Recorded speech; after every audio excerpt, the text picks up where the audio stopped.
Hello and welcome. At this moment, the whole world's eyes are fixed on the Russian-Ukraine conflict. There are dozens of questions swirling in people's minds, and there are no certain answers about how things could actually end up. And when there is so much global turmoil, who better than Fareed Zakaria to try and give us his sharp perspective on what's happening at this moment, how this could end, and the impact on the global world order. I am delighted to be joined at this moment by one of the world's top foreign affairs gurus, Fareed Zakaria. Welcome again, and thank you for agreeing to do this. Always a pleasure, Rahul. It's really early in the morning, and we deeply appreciate you agreeing to participate in this conversation at such short notice. I have lots of questions I want to run past you because these are questions that nobody has any clear answers to, but I'm very curious to see your take on each of these. I want to start by asking you, how do you think this Russian invasion of Ukraine will end? It is an unequal fight. It's a David and Goliath contest. The Russians have one of the best armies in the world, the largest army in Europe, highly sophisticated, and Putin has rebuilt it from the devastation during the collapse of the Soviet Union to a formidable fighting force. They operate very well. They know how to, particularly this operation. So I hate to say, but the odds are stacked against the Ukrainians. At that point, listening to Putin's rhetoric, my sense is that regime change is absolutely a number one priority for him. He talks about ridding the country of the Nazis and drug dealers who are now running it, which is, absurd. The president and prime minister of Ukraine are both Jews. So the idea that he characterizes them as Nazis is prima facie absurd, but it tells you his intentions. So I assume that he wants to conquer Ukraine, replace the government, and then probably demilitarize it and withdraw, and leave behind a kind of puppets regime, much like the one he has in Belarus, for example. I think that last part will be very hard, because there what he's trying to do is keep a 44 million person country. I mean, Ukraine is the size of France, stable and viable and kind of obedient. But the Ukrainians don't want that. So I think there will be uprisings, there will be insurgencies, there will be all kinds of things if there is this effort to put in place a kind of puppet regime. Your best sense at this time, Fareed, of how long the Ukrainian army will be able to withstand this Russian assault? We're hearing two different takes. One, that the Ukrainian army so far has been able to push back much more than the Russian generals would have expected, and given the hostility of the population, this could be bloody, it could be long. The other is, given just the sheer force that's been unleashed against the Ukrainians, it's only a matter of a few days. Unfortunately, I think it is probably only a matter of a few days, maybe longer than that. The Ukrainians are fighting very hard. On the other hand, as I say, they face a formidable army. And also remember, the Russians don't play by the same rules that the Americans do. They are not careful about civilian casualties. They are not careful about collateral damage. You can see what they've been doing despite what they claim. There are apartment buildings in Kiev, being bombed out. They are trying to instill a certain amount of generalized fear in the population. And given the firepower, given, for example, the air dominance that Russia will have almost certainly within a day, it's hard for me to see how the Ukrainians hold on. It doesn't mean that there won't be many parts of the country that have not been subdued, many neighborhoods of Kyiv that haven't been subdued. But in large measure, the Russian army will be able to move into cities, particularly the big cities. After the end of the Cold War and the disintegration of the USSR, many global pundits believe that this kind of full-scale military invasion by one large country of another relatively decent-sized country is unlikely to happen. President Putin has completely smashed that notion, which many in Europe till the last moment believed was just posturing and was unlikely to happen. What's your reading of President Putin's mind at this moment? What's the message he's sending internally, externally, and how much of this is to do with Russia's own politics? It's a very good question, Rahul. Obviously, nobody can really read his mind. I have met Putin several times. I interviewed him once for the show, but met him off the record several times. The man I met, and this is consistent with what others who have been in similar positions, and many U.S. officials have met him many more times than I have said. Putin was, he's always a tough guy. He was always a Russian nationalist, but he was also rational, calculating, weighing the odds. Most of his other military interventions have been limited. They have been fairly precise. He goes into Georgia, carves out these two parts of Georgia, declares them independent republics, and then leaves. When he went into Syria, it was a calculated, largely air-only operation, so Russian soldiers were not on the ground, and withdraws the minute he feels his interests have been achieved. This feels much, much larger, more of a reckless move, more of a gamble. I'm not sure even he knows what the exact end game is. It also feels like Ukraine for Putin is an emotional issue. If you listen to him, he doesn't make a whole lot of sense. As I said, he's talking about the Nazis and drug dealers running the government. He's calling on the Ukrainians to rise up against their government as if it's an unpopular regime. Remember that Zelensky was elected with 70% of the vote. And if anything, Putin's actions have made him more popular and the government more popular. So there's something slightly weird, to be honest, about the way Putin is acting now.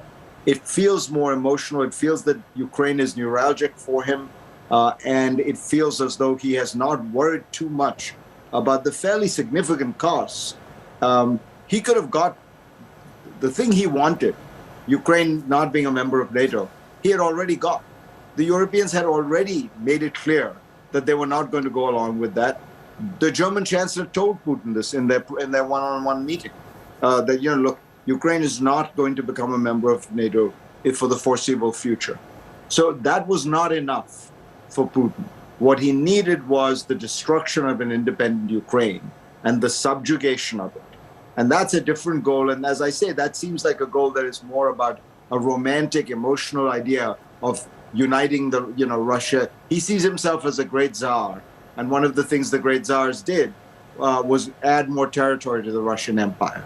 And perhaps this is his effort to do that. Russian experts and journalists who are coming on our broadcast insist that there are parts of Ukraine, especially in the east, where the Russian army is being welcomed with open arms, and that it's only in the west, in the Ukrainian-speaking part of Ukraine, that there is opposition to the presence of the Russian army.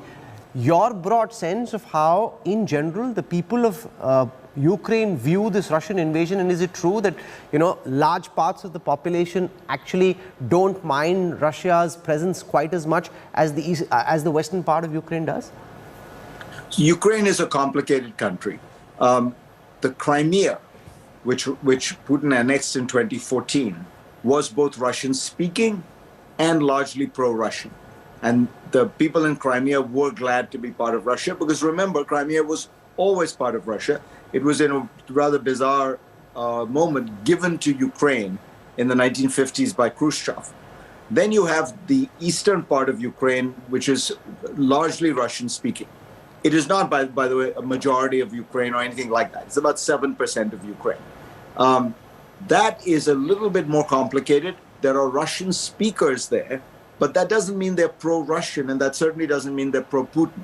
We can't be sure what's going on there because there is these two puppet regimes set up by Putin who are, these Ukrainian separatists. So there clearly are some Ukrainians in that 7% of the country who want a closer relationship with Russia. But look, you don't have to speculate that much in a country like Ukraine because they've had several elections. The Russians, the kind of pro-Russian segment of the Ukrainian parliament, it was about 10-15% maximum in the last election. And that group has become much smaller in a sense because the one thing Vladimir Putin has done, he has created a much stronger Ukrainian nationalism than ever existed before. He has created a sense of a nation. He has, in the way that threats often do, Putin has made Ukraine realize that it thinks of itself as a nation. So I actually think, far from the Russian army being welcomed, by sending the Russian army in, he has turned a lot of people who might have been ambivalent about where they stood into Ukrainian nationalists. Let's spend a moment on President Zelensky. You'd recall he was quite a star at the World Economic Forum when he'd come to Davos soon after being sworn in. He was trying to remake Ukraine in a younger, more business-friendly image. And here he is, a former comedian, actor, now fighting against immense odds and emerging as a hero, not just for the people of Ukraine, but being praised across the world. How long can he and his government last? Will he stay right till the end, or is he likely to leave, in your view? I think that so far, one would have to say, I'm extraordinarily impressed by his courage. I mean, this is a man who's still there. He's still there with all his top aides, with the Speaker of the Parliament, with the Defense Minister.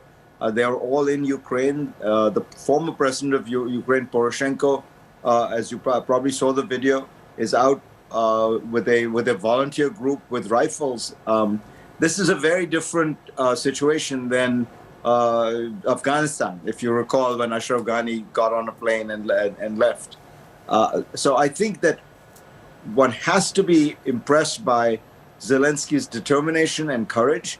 Has he played everything perfectly? No, he is a somewhat inexperienced guy, and he started talking about maybe Ukraine finding some way to be neutral. I mean, look, if he had said that 3 weeks ago, this crisis might have been averted. Though, again, I doubt it, because if you look at the complexity, the thoroughness of the Russian operation and the degree to which they're going, it feels to me like Putin's goals were much larger always. So yeah, I think Zelensky has been a good president, a good leader at a difficult time. By the way, he's not just a comedian. I've met him several times. He built a fairly impressive media business. He had his own, kind of production company and things like that. So he started out as a comedian, but he's also a very successful businessman. I mean, successful by any standards in any country. Tens of millions of dollars of revenue and things like that. So many employees. So he's a sophisticated person. He's not quite the image that comes up sometimes as a comedian is not quite right. Is the invasion of Ukraine a comma or a full stop in President Putin's designs and his vision of a new Russia? Because many countries joined the NATO alliance after the disintegration of the USSR. Do you think that Putin would want to extend beyond Ukraine, his attempt to try and add landmass to Russia? Or do you think this is the message he wants to send, and this is where it's likely to end? It's dangerous to say anything about Putin, because, as I say, he's become very volatile and quite emotional. My own sense is that Ukraine is centrally important to him. That it ranks far above anything else. Georgia and Ukraine, to him, and Ukraine in particular, seem to be the kind of crown jewels of the old Russian Empire. This is not just about the Soviet Union, which was a 70-year-old empire. This is about the Tsar's Russia, which was 300 years. I mean, Ukraine has been part of the Russian Empire for a long time, but it's worth pointing out Ukraine has kept trying to free itself from that situation. I don't think he would dare attack the Baltic republics, which is the next and closest place he could go, because they are members of NATO, because it would trigger the Article 5 commitment. And then he would be facing not just a NATO, but the United States with nuclear weapons. And I'm not sure that even Putin wants to do something like that. So I think what he wants at this point is a defanged, subdued, subordinated Ukraine, just like Belarus is, like some of the other states around him are, what the Russians call their near abroad. And I suspect that he would regard this as a great historical achievement in his own mind. As I say, the kind of the Tsar who brought back Ukraine after it had dared to stray from the fold. President Zelensky is making desperate pleas for help. Could and should the world have done more? Could President Biden, countries in Europe have done more to prepare Ukraine for the scale of the invasion that they're facing? And everyone's talking about help, but what's the realistic help that Ukraine can expect now that the Russian army is on them? Yeah, great questions as always, Rahul. In retrospect, of course, people could have done more. But I think very few people believed that there would be a Russian onslaught of this magnitude. Even the Ukrainian government didn't believe it for several weeks while the United States was announcing the intelligence it had, predicting the moves of the Russian government and the military, which turned out, I have to say, to be remarkably accurate. I mean, the U.S. intelligence in this case was almost close to 100% accurate. And the Ukrainians weren't willing to believe that Putin was going to do what he ended up doing. So everyone has been, in some sense, taken aback. And in retrospect, I think the most important thing would have been more military hardware.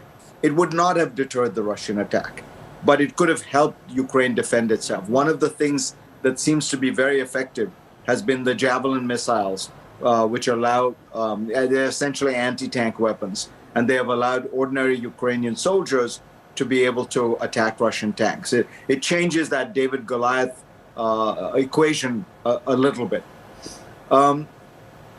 And you're right about the challenge here is we're trying to do something very, very big and important, but we don't have the means to do it. We don't have, no Western country wants to try to go to war with Russia over Ukraine. Ukraine is not a member of NATO. It is not does not have self-defense treaties with any of those countries. And the Russian army is, as I say, you remember at the height of the Cold War, the reason in the 1980s the United States deployed short-range nuclear missiles in Europe was that even then, at that point, the US and NATO did not believe that they could be sure of winning a land battle against the Soviet army. And so they wanted to add in a nuclear component to say, this is the threat. It's not just that we will field a larger land army against you, but that we will use our nuclear weapons. So the Russian army has always on that area been quite formidable. It's an easy area to move through. Ukraine is a large, flat country. So very hard to know what could be done now other than raise the costs for Russia in every possible way. And I think that is the steady path that the Western world and a large part of the international community is on. President Zelensky has dialed Prime Minister Modi. What do you make of India's position? At the United Nations Security Council, India, along with China and the UAE, abstained from being part of a resolution against the Russian invasion of Ukraine, which in some senses is understandable given India's dependence strategically on weapon systems from Russia, which no other country, including the United States at this moment, is willing to give. India trying to walk a very fine line here. How is that being perceived internationally in your view? Not very well, honestly. I think that this is the greatest diplomatic crisis for India since the end of the Cold War. India has to figure out what its strategic posture and vision is going forward in a new world. And I think it still has not come to terms with the fact that it has to make strategic choices. It cannot try to continue to play this game of being multi-aligned and all this kind of thing. These are slogans. This is not strategy. I understand India's dependence on the Russians for military hardware, nuclear submarine, aircraft carrier. But the truth is, the real question is, should India be moving in a different direction on that front as well? It's not entirely true that no other country would give it those things. The U.S. has offered to engage in much deeper defense cooperation with India, which would clearly lead to that. But the Indians have, a long legacy of dealing with Moscow, and they have a comfortable relationship in the defense area. and they want to preserve that. And at the same time, they want to preserve they want a new relationship with the United States. It's very simple, it seems to me, Rahul. We've talked about this before. The central strategic fact for India, the central strategic fact probably for the next 25 to 40 years, is the rise of China. India has to figure out in that context what are its national interests and therefore what is its grand strategy. You will notice that the much talked about Quad is now a three-legged stool because the other members of the Quad have come out very resolutely against the Russian aggression. They are putting in sanctions. They are coordinating with all the European countries. It is just India that is the odd man out. Can I counter what you're saying to say, A, Quad was never about Russia, it was about security in the Indo-Pacific, and it's a bit like America's relationship with Pakistan. You know that there are many things that are wrong with what Pakistan does, but the Americans very often say, we just hold our nose and let it be. India is the more important partner. There is no question about that. And if you speak to the mandarins at the Ministry of External Affairs, they'll say the same thing, that yes, what Russia has done is wrong. We don't need to say so publicly. We just need to hold our nose, as America does when it comes to Pakistan, and focus resolutely on India's national interest first. What America thinks doesn't matter quite as much as what India needs to do in its own larger interests. Right, and the point I'm making is, what is in India's larger interests? What is in India's long-term interests, given that the central reality is the rise of China? I have always advocated that India have a much closer strategic relationship with the United States, and if they had begun to do so, which, to be fair, Prime Minister Manmohan Singh took India a long way forward in that regard, and if that process had continued, I have no doubt that the United States would be willing to be India's, defense partner. And by the way, one doesn't need to point out, U.S. military hardware is a lot better than Russian military hardware. And so there's, first of all, the practical reason to do it. Secondly, I understand that there has to be a balancing. But even China said Ukraine's independence and sovereignty should not be breached. No country's sovereignty should be breached. You haven't even heard words like that come out of New Delhi. And finally, this is not just about the specifics here. There is a broader issue of the kind of rules-based international order that India and all countries benefit from. If you normalize the idea that a country can simply take away territory from another country, and there are no norms around it, there are no sanctions about it, there is no deterrent effect about it. Does India really want a world like that, where the Chinese army could just come in and take more of Kashmir, and there would be no international reaction? Does it want a world in which the strong rule? This is entirely contrary to the vision of Nehru and India's founders. Look at what the Kenyan government did in the United Nations. The Kenyan ambassador made this eloquent speech saying, look, all Africa's borders are made up by colonial powers. But we decided that rather than go through generations of war and insurgencies and counter-war, we would live within the UN system, within international law, within the multilateral rules-based international order, because we don't want a world where the strong rule over the weak and where might makes right. India has always talked that game.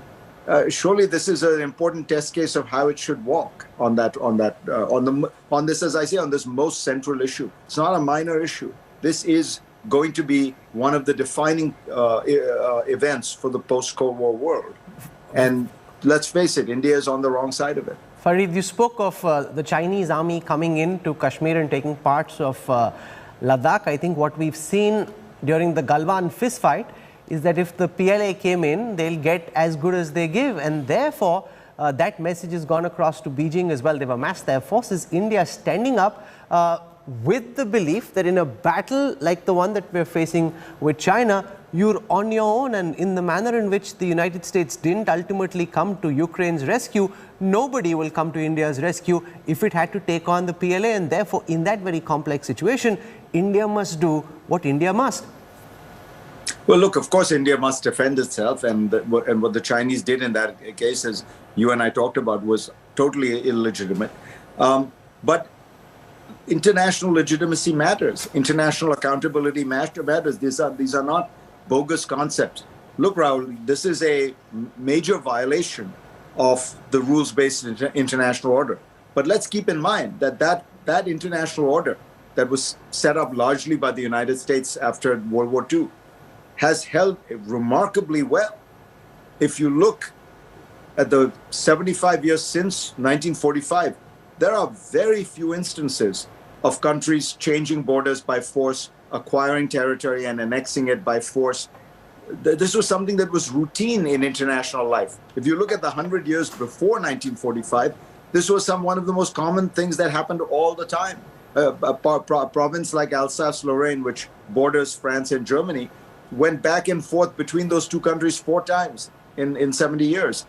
These things happen very rarely since 1945. So there has been a very strong normative, rules-based system that has worked for the most part. Okay. But it only works if the violations are held up as illegitimate. And I think what India would want in a situation like that is that the world condemn China. Yes, it's going to be hard to get into a world war with China about it. But just as in 1962, the United States condemned China and actually helped India, you would I think hope for a lot more if the Chinese were to do it again. After President Trump was voted out of power in the United States, President Biden signaled that America was once again willing to engage more closely with its allies and play in some sense as leader of the free world or the democratic order. How has President Biden done in your estimates so far? He failed to invoke swift sanctions against Russia, which would have crippled the oligarchs and impacted Putin and all those around him and hit the Russian economy hard. So the one nuclear missile he held back when he could have fired it. And many people who are watching in India are wondering if he hasn't invoked swift sanctions when Russia invaded Ukraine in the way that it did, what's he waiting for?